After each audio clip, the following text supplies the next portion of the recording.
quand on dit ancien chef d'État dans un pays, c'est un poste vraiment honorifique et puis du coup vous venez encore postuler pour un poste législatif. Est-ce que quand vous êtes ancien chef d'État, vous serez encore député à l'Assemblée nationale, on va voir que c'est pas un truc où on peut encourager.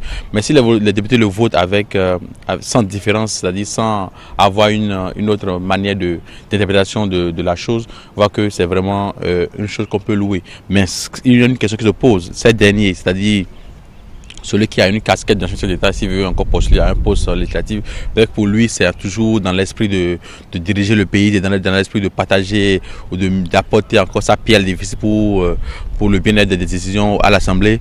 Mais pourquoi, en tant que chef d'État, ne pas aller à la retraite de façon paisible et avoir une idée claire sur ce qui se passe dans le pays en tant qu'observateur, en tant qu'un sage, et puis on peut vous consulter à tout moment pour avoir une idée sur comment les choses se passent à l'Assemblée ou dans le pays. Mais quand vous venez encore postuler encore pour que vous soyez encore député, il voit que ce n'est pas un truc où on peut encourager au niveau des postulants. Un chef d'État, c'est un chef d'État.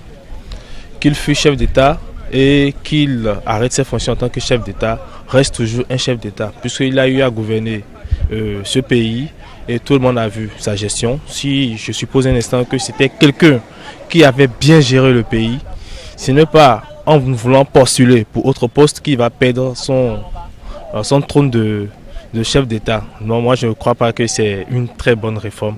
Je pense que les anciens chefs d'État doivent avoir forcément un statut. En tout cas, à ma propre vision, je vois qu'on doit les respecter. Parce que être président n'est pas facile.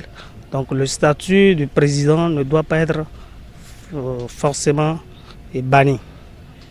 Donc je vois que ce code-là, vraiment, c'est un code à revoir. Parce que quand on est chef d'État, il faut qu'on respecte. C'est un titre très honorable. Et je ne vois pas pourquoi on a inclus les anciens chefs d'État dans ce code-là. À mon humble avis, je vois que normalement, un chef d'État dans un pays, c'est des gens vénérés, c'est des gens de dernier recours. Je donne un simple exemple.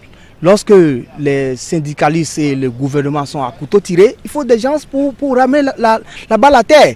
Maintenant, si ceux-là voient qu'aujourd'hui, ils ont encore le sang jeune pour aller sur le terrain politique, alors là, enlevons-lui ces